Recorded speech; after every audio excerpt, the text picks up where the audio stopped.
Glória a Deus, meu irmão. Você tem fome de Deus? Você tem sede do Senhor?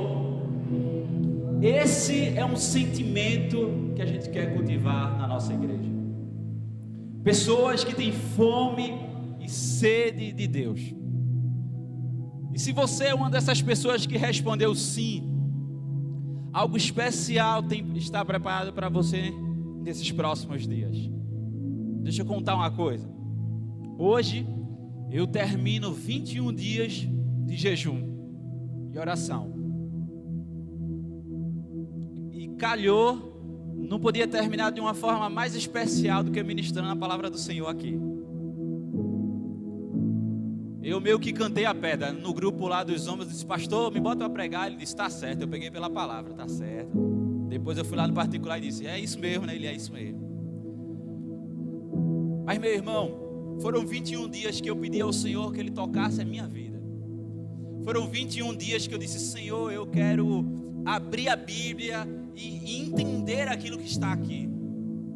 Sabe, no início da minha carreira, toda vez que eu abria a Bíblia, parecia que um tesouro ia pular dali. Era como se toda vez que eu abrisse a Bíblia, algo especial pudesse saltar que mudaria a minha vida, que mudaria um pensamento meu, que mudaria uma atitude minha. Então eu já abri a Bíblia no caráter de expectativa daquilo que o Senhor ia falar comigo. Só que nos últimos dias eu tinha perdido isso. Eu até comentei isso lá na cela com o nosso amigo Luiz, que está até aqui. Disse: Luiz, eu perdi isso aqui, né? E eu estava conversando com o Júnior lá fora, dizendo assim: Júnior, tem um texto que eu não sei qual é a revelação de Deus para ele. E ali a gente conversou e pouco depois ele mandou um WhatsApp conversando assim comigo, falando a respeito de jejum. Que depois de 21 dias Daniel lá recebeu uma revelação do Senhor, recebeu muita coisa do Senhor. E eu disse: tá aí, Júnior, instigado por você, eu vou começar 21 dias de jejum e oração. E até então eu não sabia que a igreja, que Deus já tinha plantado no coração dos nossos pastores de fazer o 40 dias de jejum. Então eu vou terminando hoje 21, mas quarta-feira eu vou começar 40. Ô glória! Sabe por quê, meu irmão? Porque eu tenho sede de Deus. Porque eu quero abrir a Bíblia e ter aquele sentimento novamente de dizer assim: ó, algo vai saltar daqui que pode mudar a minha forma de agir. Porque a palavra de Deus tem esse caráter. Porque toda vez que eu olho para aqueles homens de Deus descritos aqui, eu sempre tenho a sensação de que eles entenderam algo que eu ainda não entendi. E eu olhava para os apóstolos, olhava para os profetas e dizia assim: meu Deus, não é possível, eles estão entendendo algo que eu não entendi ainda. Então nesses 21 dias o Senhor falou comigo, o Senhor tocou, teve particular comigo. Mas eu ainda quero mais. Eu vou encarar aí 40 dias de jejum, né? E estou tirando uma das refeições que eu mais gosto, que é a minha janta. Que eu chego do trabalho cansado, depois de um esforço vou comer. Eu disse: Senhor, essa janta que é tão preciosa para mim, eu vou substituir ela por tempo com o Senhor. Sabe por quê? Jejum não é apenas se abster de comida.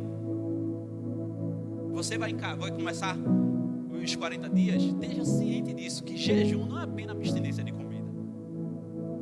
É você se abster de um prazer, que comer é muito gostoso. É um dos maiores prazeres que Deus colocou para o ser humano. É você se abster desse prazer e dizer assim: Senhor, mais prazeroso é estar na Tua presença e se alimentando da Tua palavra. É você crer que nessa fraqueza voluntária, que você está se abstendo de algo que é precioso, nessa fraqueza voluntária, você se coloca nas mãos do Senhor, dizendo assim: ó, quando eu sou fraco, aí é que eu sou forte. Porque é quando Deus age, é quando Deus fala, é quando Deus transmite no coração. Sabe, meu irmão? Então você não pode ficar de fora desses 40 dias de jejum e oração. Você se compromete comigo a entrar em uma jornada de busca com o Senhor? Se você se compromete comigo, fica de pé que eu quero orar por você. Que nesses 40 dias, o Senhor vai tocar a tua vida. O Senhor vai mudar a sua forma de se relacionar com Ele. Porque existe algo mais profundo. E é só na busca com Ele que vamos encontrar. Fecha teu olho, baixa a sua cabeça. E eu quero orar por você. Para que você entre nesses 40 dias de jejum e oração com o Senhor. De uma forma poderosa. Pai, em nome de Jesus Cristo, eu te peço pelos meus irmãos que estão em pé. Senhor Deus, uma atitude de ficar em pé revela no coração deles uma fome, uma sede pelo Senhor. Eles querem, Senhor Deus, entrar, Senhor Deus, em profundidade de relação contigo. Eles querem, Senhor Deus, o prazer, Senhor Deus, de olhar para a tua palavra, de sentar com o Senhor, de dobrar os seus joelhos, de sentir a tua presença, de sentir o teu toque. Pai, concede a eles, Senhor Deus, o teu coração. Revela, Senhor Deus, o teu coração para eles. Revela, Senhor Deus, no íntimo deles, Senhor Deus, a tua preciosa e boa vontade. Revela, Senhor Deus, nos corações de todos aqui, Senhor Deus, o que é que o Senhor deseja deles. Porque como eu vou falar mais agora, Senhor Deus, daqui a pouco, o propósito nunca é meu, é o propósito do Senhor que eu persigo. Senhor, então, sobre eles, que o teu Espírito Santo esteja constantemente soprando aos seus corações a tua boa, perfeita e agradável vontade para os corações deles, em nome de Jesus. Amém. Pode sentar. É isso, meu irmão. Encare isso com seriedade, com firmeza. Vamos embora, não é? Mas eu quero falar algo para vocês hoje. E eu garanto a você que você não vai ouvir da minha boca nada de novo. Uma coisa que eu garanto é que você vai ouvir da minha boca umas verdades de Deus descritas na Bíblia, e que você já ouviu isso. Mas mais uma vez eu quero falar com vocês a respeito disso, porque o Senhor, né, plantou no meu coração para eu falar isso. Porque eu espero que você esteja com expectativa hoje, porque eu fui profundamente impactado essa semana pelo Senhor. E eu quero derramar tudo isso com vocês. E mais uma vez eu peço que você feche o olho. E agora você ore por mim, para que eu possa ser usado pelo Senhor. Ore por mim, que eu quero derramar tudo aquilo que o Senhor derramou no meu coração. Senhor Deus, às vezes eu não sei falar, Senhor. Às vezes, Senhor Deus, eu tenho tanta coisa para falar que eu acabo não falando tudo aquilo, Senhor Deus. Mas eu peço misericórdia do Senhor, que o Senhor possa me usar nesse momento, que o Senhor possa entregar a tua palavra do jeito que é para entregar, que as minhas limitações não sejam impedimento, Senhor Deus, da tua palavra, Senhor Deus, fluir para o coração dos meus irmãos, que o Senhor fale hoje e que me use, apesar de mim, Pai, em nome de Jesus, amém. Existe um fato, meus irmãos,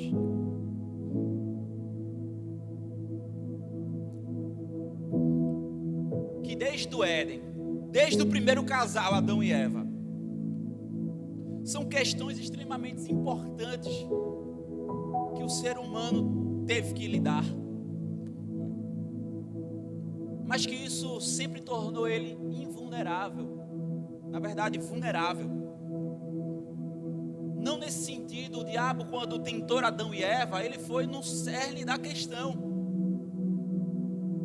Lá em Gênesis 3, 4 e 5, diz que a proposta do diabo era essa: é claro que vocês não morrerão. A serpente respondeu à mulher: Deus sabe que no momento que vocês comerem o fruto, os seus olhos se abrirão. E como Deus conhecerão o bem e o mal. Gênesis 3, 4 e 5. Essa era a proposta que estava na mesa para Adão e Eva. E olhe que era uma proposta muito tentadora. Era como se o diabo estivesse dizendo assim: olha, vocês terão controle sobre o seu destino. Vocês terão controle sobre suas vidas, sobre o ser. E ainda mais, vocês serão como Deus. Veja que proposta tentadora e diabólica.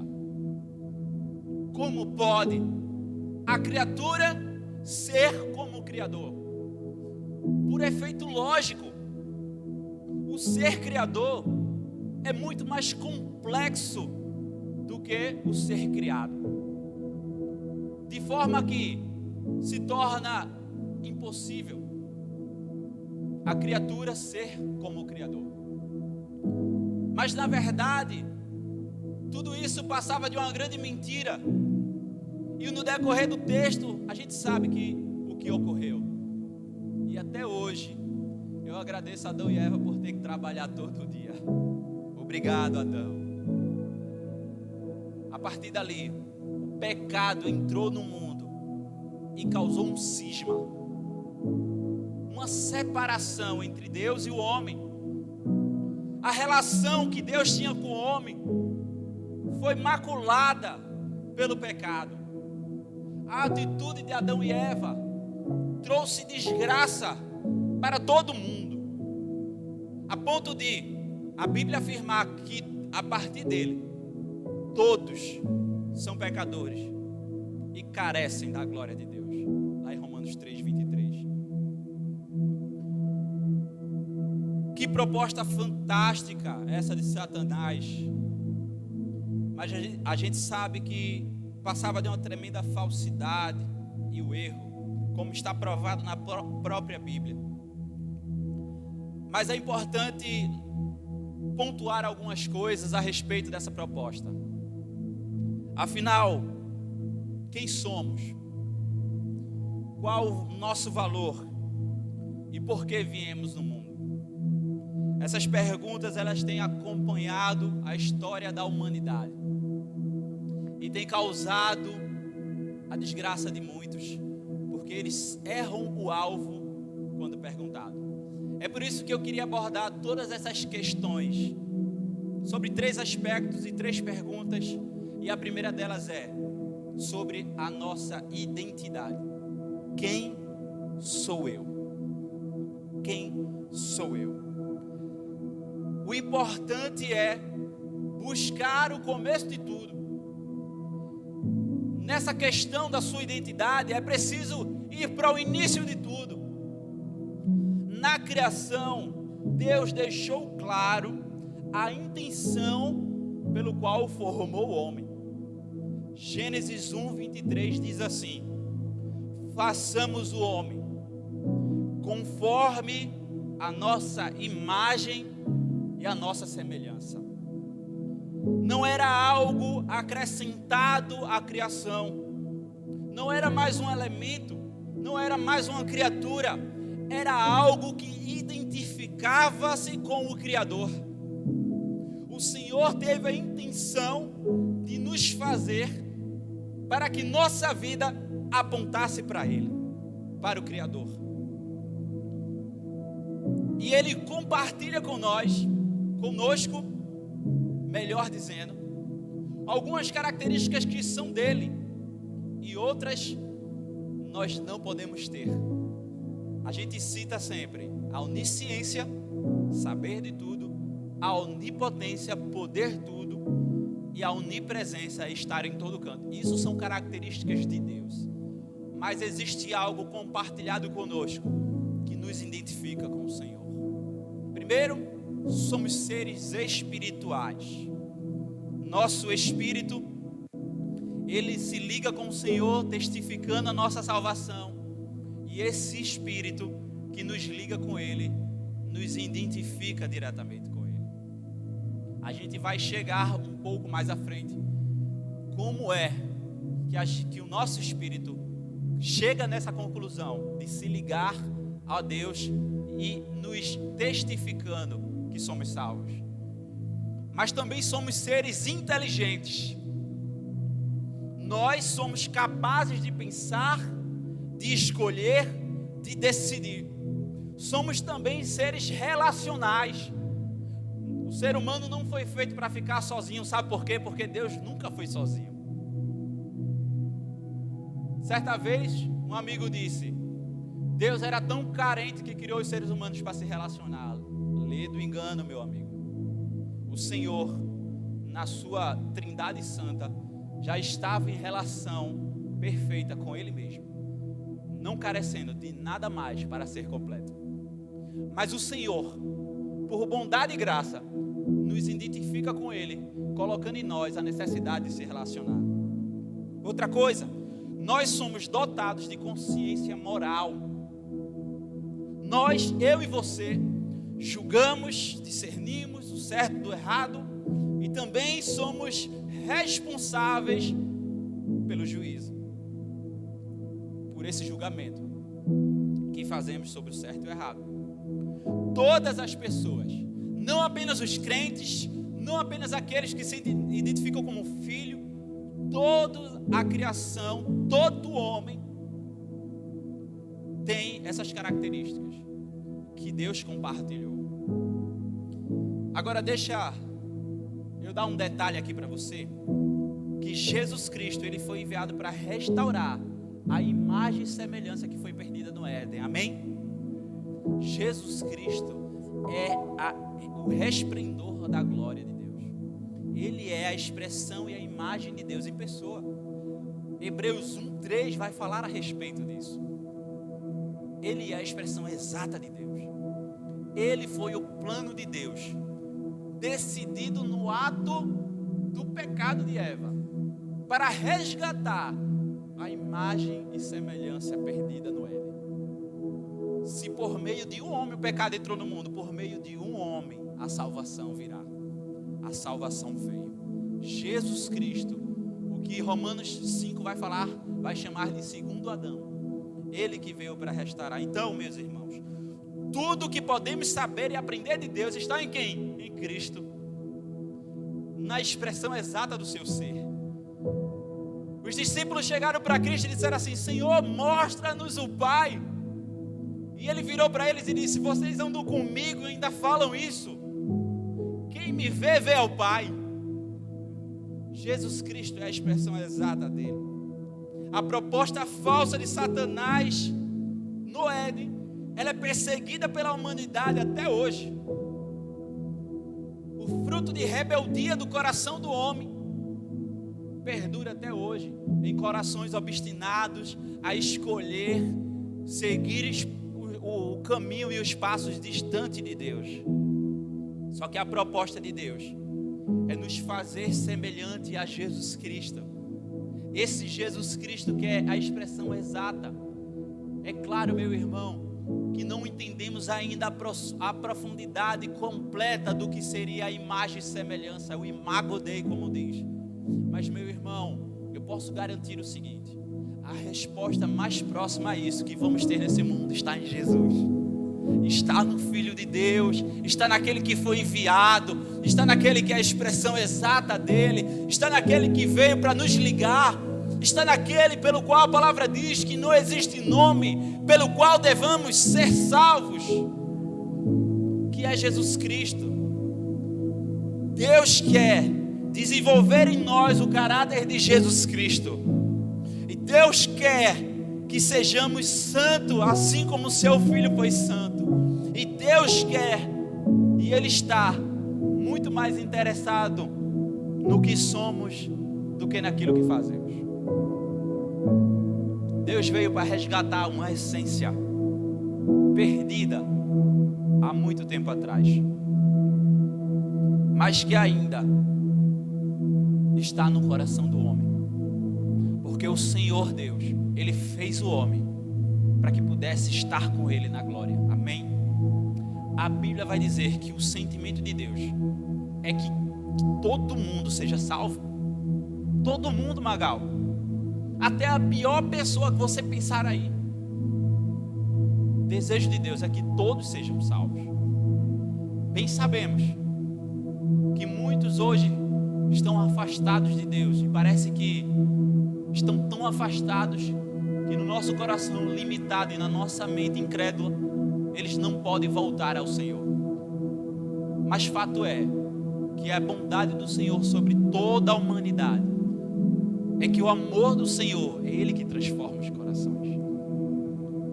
Então, para isso, Deus usa um processo na nossa vida pelo qual somos tratados, provados e aperfeiçoados para cumprir o propósito pelo qual você veio para a terra. Nós vivemos numa sociedade imediatista, do Ctrl+C, do Ctrl+V, do tempo real, do just in time, do fast food. Só que Deus, Ele não cai nessa conversa. Os processos do Senhor, eles não são de acordo com o relógio humano. Não é Deus que se adequa à nossa agenda, é a gente que se adequa a dele. E para restaurar essa imagem, Deus desenvolveu um projeto fantástico. E no resgate da identidade do homem, da real resposta de quem você é, passa por isso aqui. Que primeiro Ele nos gerou, e que Ele está mudando em nosso coração a natureza pecaminosa. Ele vai mudar isso no nosso coração, para que a gente possa ser aquele que vai receber a promessa de Pedro. Se eu não me engano, é lá 1 Pedro 4. Se você quiser abrir a Bíblia comigo, 1 Pedro 4. Ele muda o nosso coração, Ele muda a nossa natureza, para que pessoas sejamos dignos de receber o que está lá em 1 Pedro 4. 1 Pedro 4, versículo 1 Pedro 1, versículo 4.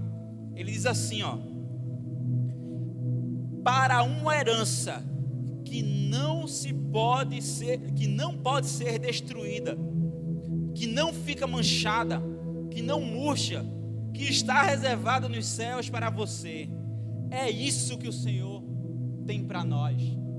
Só que é Ele que nos regenera para receber essa herança. Deus, Ele criou novas bases de relacionamento, porque Ele agora não nos chama de criatura, Ele não nos chama de servos, mas existe uma identificação de filho. Aleluia. Em João 1,12 vai dizer o seguinte: todo aquele que crê nele e o aceitar, ele vai dar o direito de ser chamado do Filho de Deus. O Senhor está resgatando uma identidade, não mais de uma criatura, mas quando o coração da gente se achega a Ele, somos tratados como filhos, porque Ele mesmo delegou uma lei, porque Ele fala que um direito foi dado. Deus, Ele coloca em nós o seu Espírito Santo para fazer de nós aquilo que é o seu propósito. Veja que texto maravilhoso, meus irmãos. 1 Tessalonicenses 4, 7 e 8, ele vai dizer assim, ó: pois Deus chamou para uma vida santa e não impura. Portanto, quem se recusar a viver de acordo com essas regras não desobedece os ensinamentos humanos, mas rejeita a Deus, que lhes dá o Santo Espírito dele.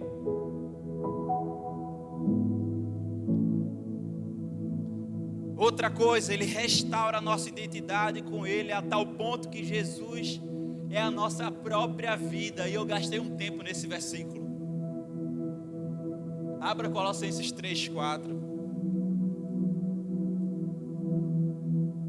Eu fiquei pensando nesse versículo. Eu disse, Senhor, isso aqui é muito forte, muito poderoso. Colossenses 3:4 vai dizer o seguinte: quando Cristo, que é a vida de vocês, se manifestar, vocês também serão manifestados com Ele em glória. Aleluia! Cristo é a vida de vocês. E eu fiquei pensando, como assim, Pai? Cristo é a vida de vocês. Quando Cristo, que é a vida de vocês, se manifestar, quando Cristo, que é a vida de vocês, se manifestar, então vocês serão manifestos em glória com Ele. Meu irmão, o processo de resgate da identidade vai fazer com que você perca a sua vida. É por isso que a minha pastora fala muito: morra, porque de fato é deixar que a vida de Cristo seja a sua vida. E eu não estou falando das suas individualidades. Eu estou falando que quando Cristo se manifestar em você, Ele vai passar pelas áreas da sua vida. Ele vai tocar caráter, individualidade, Ele vai tocar tudo. Todo o seu ser, ele vai ser transformado em prol de ser igual ao Senhor, porque Deus quer que você seja como filho dele, a ponto do texto dizer que Jesus Cristo é a vida de vocês agora. Amém? O resgate da identidade, o quem sou eu de Deus, ele passa por Jesus Cristo. Só em Jesus Cristo teremos esse resgate maravilhoso. Então, meu irmão, nesse tópico de tudo isso que eu lhe falei, quando perguntarem a você qual é a sua ou a nossa identidade, você pode bater no peito e dizer: eu sou plenamente identificado com Jesus Cristo. Eu sou plenamente identificado com o Senhor. Como diz o nosso irmão Lázaro, eu sou de Jesus. Lázaro, o cantor, não a figura, não o que tem na Bíblia. Mas, meu irmão, chega no outro ponto muito interessante que vai falar assim: qual é o meu valor? Isso vai falar a respeito da importância. Qual é o meu valor? Alguém já disse que o modo como a gente vive, o modo como a gente se porta, o modo como a gente vê a nossa vida, enxerga ao nosso redor, vai moldar a nossa vida, vai moldar nossa forma de viver. Então, assim, tudo que está ao nosso redor, a maneira como a gente vive, especificidades como nossas roupas, tatuagens, propriedades, metas e até relacionamentos, vai dizer muito de quem você é. Que tipo de pessoa você faz nos seus relacionamentos, as pessoas com quem você anda, com quem você está sendo, amigo, andando do lado. Como as pessoas estão se expressando hoje, vai dizer muito de quem elas são. Eu estava lendo hoje sobre o existencialismo, uma corrente filosófica lá do final da Segunda Guerra, e que tem um maior expoente em Jean Paul Sartre. E ele disse algo interessante que eu compartilhei no Twitter, e eu queria ler para você. Veja que interessante. Ele diz assim: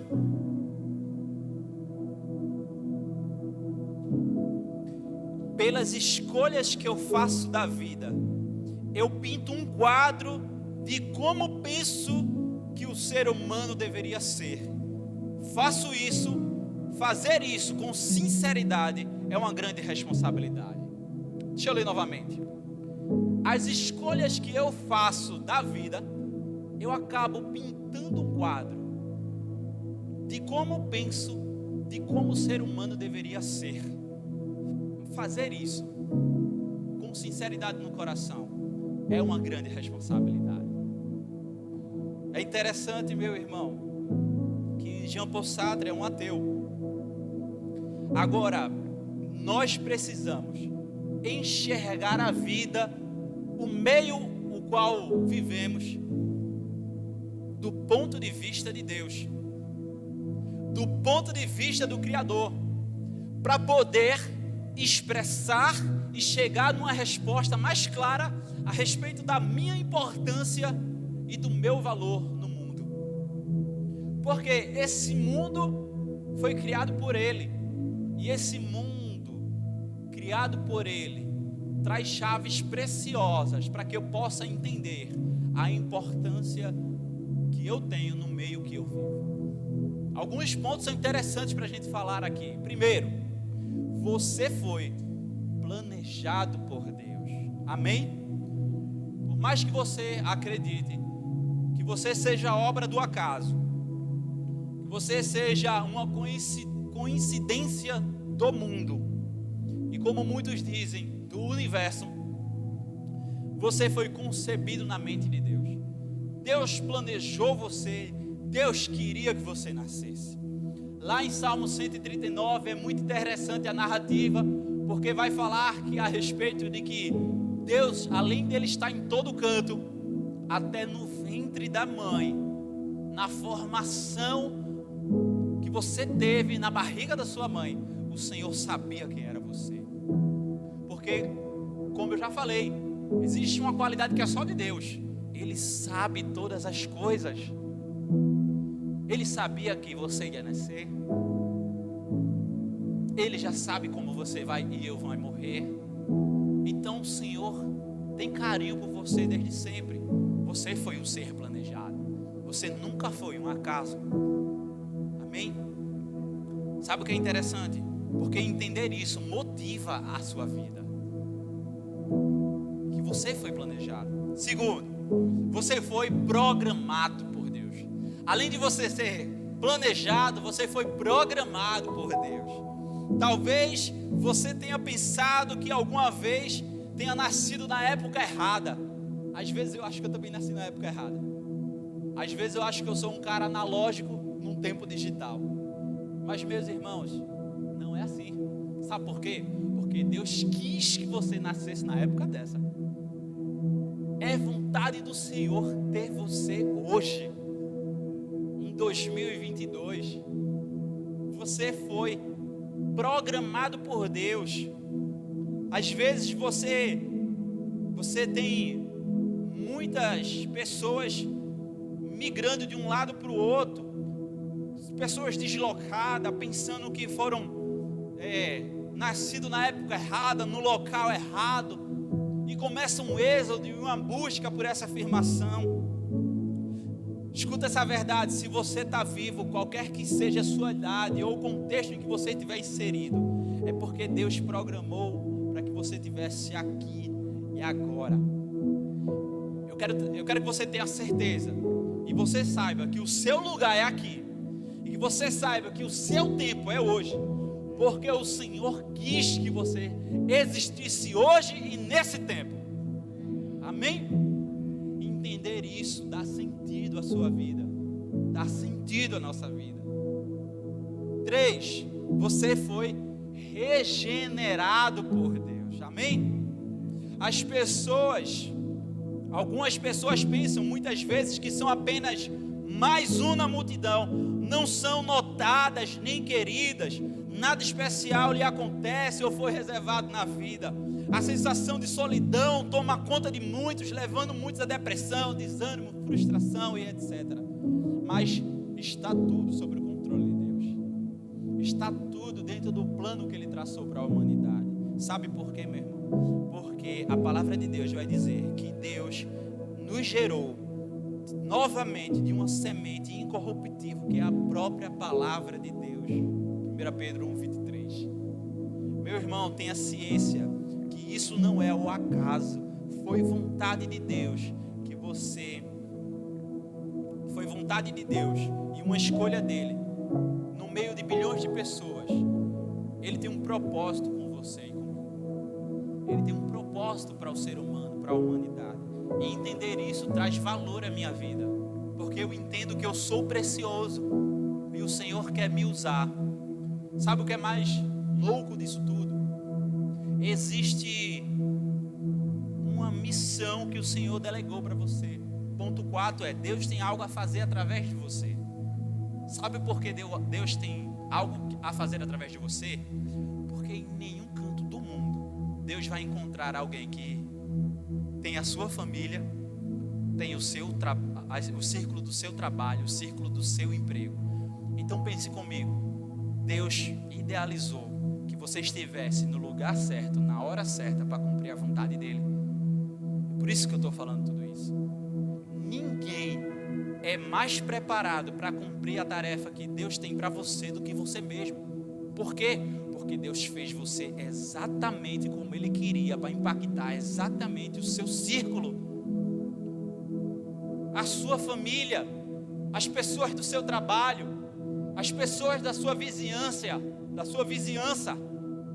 todos eles, foi algo colocado ali, e Deus quis que você, que tem essa particularidade, esse seu jeito de ser, essas suas individualidades, todas programadas por Deus, para que você fizesse algo para Deus. Deus vai fazer algo dele através de você, porque só você pode fazer. Vocês estão me entendendo? Você é importante. Deus colocou você no lugar certo, na hora certa, no tempo certo, porque Ele quer usar a sua vida, porque você é importante para Ele. Quando Deus criou o homem, também tinha planos claros para ele, de cuidar daquilo que pertence a Deus. Por isso que Deus disse: olha, você dominará sobre todas as coisas criadas. Deus planejou, programou, regenerou e chamou para que você e eu fizesse o propósito dele na terra.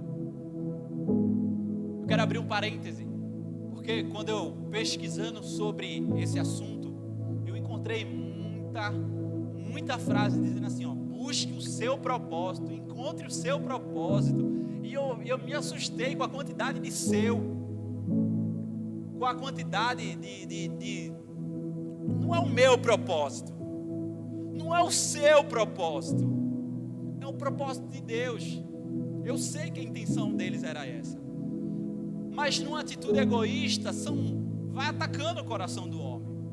E foi uma coisa que me chamou a atenção a respeito disso, porque entender tudo isso que eu falei, isso vai redirecionar a nossa vida, porque eu começo a compreender que eu faço parte do plano de Deus. Agora eu entendo porque a senhorinha, quando foi me evangelizar, ela disse: Deus tem um plano na sua vida. E eu nunca entendia que plano é esse, minha senhora, que Ele falou para você. É justamente isso. O Senhor separou você do jeitinho que você é, com a sua personalidade, com as suas individualidades, com a sua família, com o seu círculo, porque Ele quer fazer através de você uma grande obra na terra.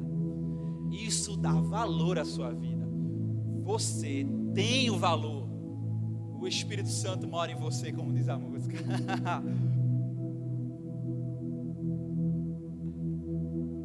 Não vou cantar, não vou fazer esse mal com vocês. Terceiro ponto: impacto. Que diferença eu faço no mundo? Que diferença eu faço no mundo? Muitos estão passando pela vida e seu modo de viver não afeta positivamente a ninguém. Passa despercebido. Deus não planejou isso para o homem, meu irmão. Deus e Jesus veio para que nós tivéssemos vida, e vida em abundância, e vida próspera, vida de Deus. É isso. Primeiramente, o significado de prosperidade, e depois eternidade. Qual é o propósito da sua vida? Quando entendemos o chamado de Deus, entendemos o significado do propósito dele. Entendemos isso. Talvez você pense que a sua vida possa ser inexpressiva, que você não tenha a influência necessária, que você isso, que você aquilo. Aí vai dizer Isaías: eu sou de lábios impuros. O outro vai falar que eu sou pequeno demais, eu sou um garoto. Outros vai dizer que é pesado de língua. Você não é o primeiro a arrumar desculpas diante de Deus para cumprir o propósito aqui. Você não vai ser o primeiro e você não vai ser o último. O ser humano sempre vai arrumar uma desculpa diante do chamado cabal de Deus. Mas sabe o que é interessante? Para todas essas desculpas, o Senhor tem uma solução. Em Isaías é o que eu acho mais glorioso. Porque diz que quando Isaías disse: ai de mim, que sou de lábios impuros, habito num povo de lábios impuros também, eu vou morrer, ele disse. E o Senhor, um anjo com uma tenaz, pegou uma brasa viva do altar. Aquela brasa viva do altar é a brasa a brasa viva do céu que desceu e purifica a humanidade. É Jesus Cristo. Jesus Cristo veio, meu irmão, salvou a mim e a você. E é por isso que a gente deve compreender que nós fazemos parte desse plano de Deus. Ponto 3.1. Deus tem atribuições para você. Cumprir a sua missão no mundo é o propósito de Deus para a sua vida. O Senhor tem um ministério para você. O Senhor tem uma missão para você. Você precisa entender isso. Ah, Cleferson, mas eu sou aquilo, mas eu sou vergonhoso, mas eu sou aquilo, mas eu sou isso. O Senhor tem um ministério para você. E o Senhor tem uma missão para você. Entenda isso. Você tem um ministério junto ao corpo de Cristo, junto a Jesus, nesse grande corpo de Cristo que é a igreja. Você tem uma missão no mundo e seu serviço junto aos que não creem. Então você começa a entender, parte dessa missão é compartilhar do amor de Cristo e ser testemunhas nas nações. A Bíblia vai falar em 2 Coríntios 5 que o ministério de reconciliação é colocado nas suas mãos, crente, nas minhas mãos, crente. 2 Coríntios 5, ministério de reconciliação do mundo. Ele vai falar que somos representantes dele na terra, pequenos cristos. E entender isso também motiva a minha vida. Ponto 2, do terceiro tópico. A sua missão é mais importante obra da sua vida. Aqui você precisa entender isso. Primeiro que você não precisa de um chamado missionário para ser testemunha não, viu? Não é preciso um chamado específico. Ah, meu Deus, eu só vou pregar se o Senhor falar que eu tenho que ir para a África, para ir para não sei aonde, para ir para outro país. Não. Todo crente foi comissionado por Senhor. A nossa missão como crente é compartilhar do amor dele, batizando-os em nome do Pai, do Filho e do Espírito Santo e ensinando a guardar tudo o que ele falou e ordenou na terra. Essa é a sua missão, é a minha missão.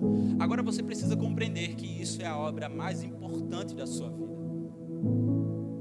Que a importância que você deve dar a isso é algo de extrema atenção que você deve gastar tempo.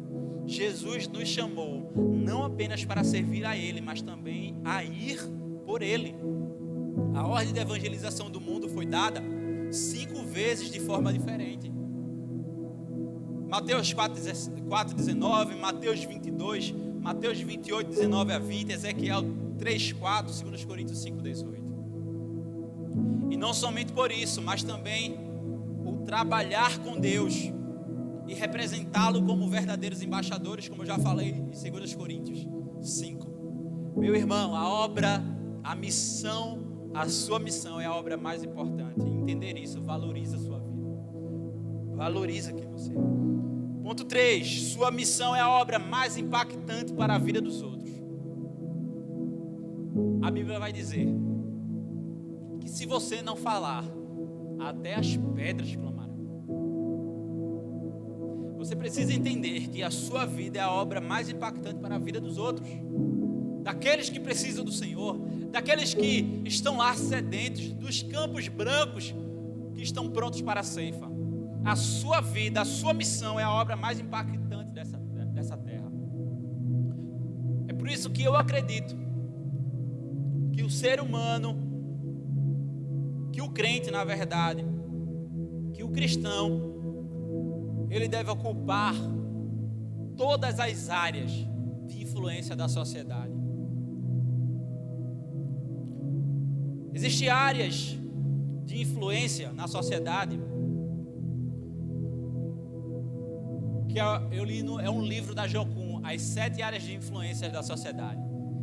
Eu sou daqueles que entendem que o cristão, o crente, ele deve ocupar cada ponto desse, cada lugar desse: família, lar, religião, a igreja, educação, as escolas, governo, a política, mídia, as comunicações, artes, entretenimento, esporte e economia, negócios, comércio, ciência, tecnologia, tudo entra nesse ponto. Nessas 7 áreas de influência, o cristão tem que estar lá. É por isso que toda vez que surge alguém crente em uma área que geralmente ninguém vê, eu digo, olha aí, ó, o cara tem que estar lá, tem que ser um exemplo lá. O cristão, a missão do cristão é a obra mais impactante desse mundo. Então, em todas as áreas de influência, o cristão tem que estar. Amém? Agora presta atenção. Você se encaixa numa dessas aqui. Você se encaixa numa dessas aqui. Eu vou repetir aqui, ó: família, religião, educação, governo, mídia, artes, economias, tecnologias. Eu me comprometo aqui a trazer uma mensagem dentro desse tema, dentro das 7 áreas de influência que o cristão deve ter. Pode marcar que eu vou trazer na próxima vez aqui uma ministração sobre isso. A sua vida é a obra mais impactante para a vida dos outros. É interessante que na ilustração de você e eu ser sal, você sabe aquela ilustração? Você é sal para esse mundo, né? O sal dentro do saleiro. Vocês estão entendendo? Dentro do saleiro, de nada serve. Eu não sou cozinheiro, minha esposa é que cozinha, muito bem. Ela não está aqui, mas fica o recado, ela é uma excelente cozinheira. Quando ela sabe, e vocês que cozinham sabem, se eu não colocar o sal na comida, o sal não vai dar gosto.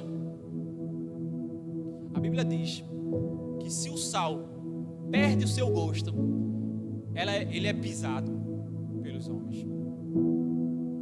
Aqui fica implícito o seguinte: quando você, primeiro que você tem que estar no mundo para dar gosto a esse mundo. A proposta de Deus é: não vos conformeis com esse mundo, mas transformai-vos.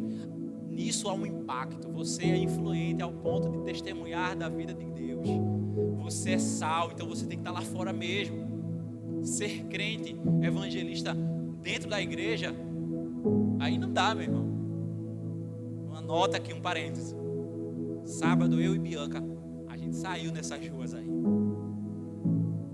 A gente entregou cartas. Quando eu estava no final das cartas, o Senhor disse assim ao meu coração: essas cartas aí você vai entregar em mãos. Porque as cartas em si a gente estava colocando no correio, né? Foram 15 cartas. E ali a gente encontrou pessoas e disse assim: Senhor, coloca no nosso coração a quem eu devo entregar. Então eu chegava assim: ó, você é crente? Não, sou afastado, a mulher disse. Então é para você.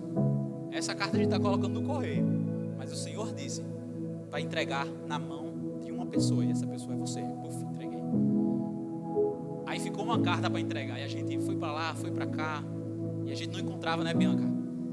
E a gente parou aqui, e aí Bianca, vamos ali, vamos. Aí a gente foi para ali, até que o Senhor tocou no coração dela e ela entregou a carta a uma pessoa. Deu um abraço do Senhor na pessoa. E eu fiquei ali, rapaz, ela precisava tanto desse abraço. Eu vi a hora da mulher chorar no abraço da Bianquinha. Foi tão apertado e longo que tava eu quase puxando ela assim: tá bom. Mas não, foi o Senhor que estava abraçando. E a menina lá, muito emocionada, e recebeu a carta. Nós abordamos pessoas chegava assim, dizia assim, ó. Cheguei para uma pessoa e disse assim: qual é o maior problema do mundo? E ela falou dinheiro, o Senhor falou dinheiro, a outra falou corrupção, maldade. E eu disse: se você tivesse a solução para esse mal do mundo, o que você faria? Aí ela começou a me evangelizar. Ela disse: solução só há em Cristo. Eu disse: está roubando minha fala, mulher? Ela disse: solução só em Cristo. Eu: a solução só em Cristo. A solução só é no Senhor. Eu creio que o Senhor é a solução para os males e mazelas dessa humanidade. Minha missão é a coisa mais impactante para eles, meu irmão. Ser crente aqui no cercado é muito bom. A gente chegava no outro lugar, as pessoas bebendo. Rapaz, muita cachaça. E eu dizia assim: olha, deixa eu orar por vocês. E todo mundo pode orar, pode orar. Pode orar. E eu ministrava a oração, dizia que Jesus amava eles.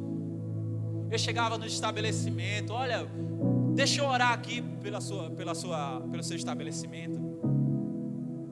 E a gente orou, não foi, Bianquinha? Por um mercadinho ali embaixo.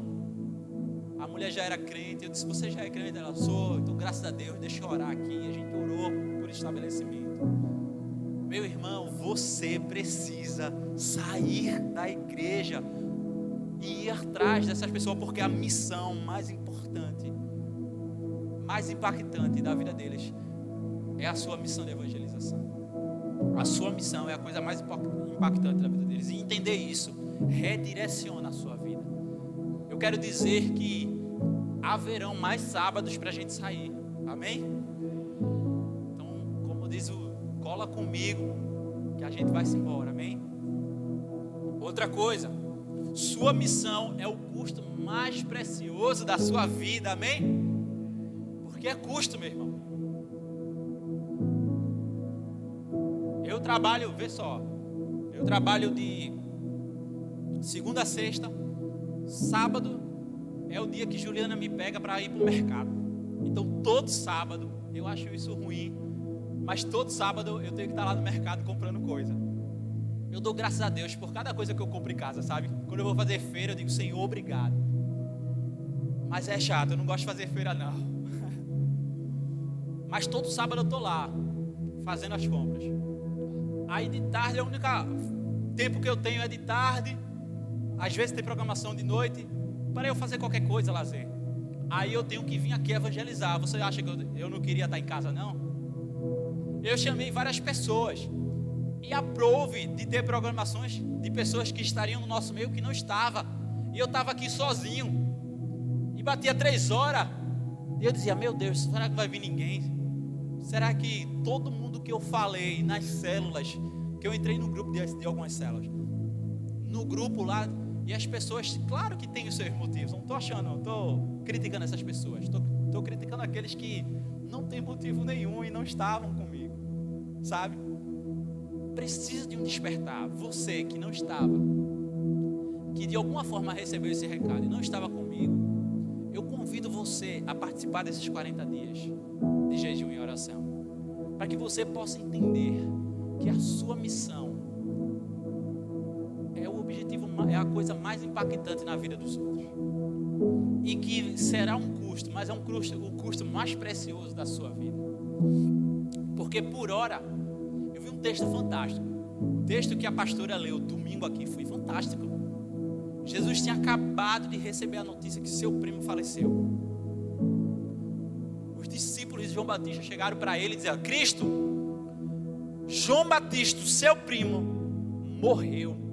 Ele foi decapitado e a gente já enterrou ele. Nem para o enterro do seu familiar ele podia ir. E a Bíblia diz que ele foi para o deserto para ter um tempo dele só. Mas quando ele estava no barco, se encaminhando para o deserto para ter esse tempo com ele, gente, ele tinha razão. Ele queria um tempo para ele. O primo dele havia morrido. Ele tinha dado testemunho de João Batista, dizendo assim: olha, ele, dos nascidos de mulher, não existe ninguém igual. As mães dele se encontravam antes. Quando Maria chegou, João Batista saltou no ventre de Isabel. Então, meu irmão e minha irmã, ele queria o tempo dele, e o tempo dele seria assim, justo. Mas quando ele viu as multidões, o seu coração teve compaixão, e ele alimentou a multidão. Ele esqueceu do tempo que ele estava querendo ter, em prol das almas que estavam se perdendo. Meu irmão, isso fala muito para mim e para você. Isso fala muito para mim e para você. Se até Jesus, que deveria ter um tempo justo, sozinho no deserto, para ter o luto dele, ele viu as multidões, se compadeceu e teve que descer, e lá alimentou as multidões. A Bíblia diz que ele desceu, ele curou os enfermos, ele alimentou a multidão numa multiplicação. Isso fala muito para mim e para você, porque tem horas que a gente vai dizer: não, Senhor, é justo eu ter esse tempo aqui comigo, sabe? E por vezes vai ser justo, mas, meu irmão, você não pode negligenciar a multidão que está se perdendo, assim como Cristo não negligenciou, porque para nós a missão é o custo mais precioso na sua vida. O enfoque tem que mudar. Olha que preciosidade. Não é Deus abençoar o que eu estou fazendo, mas fazer o que Deus está abençoando. Amém? Fica de pé.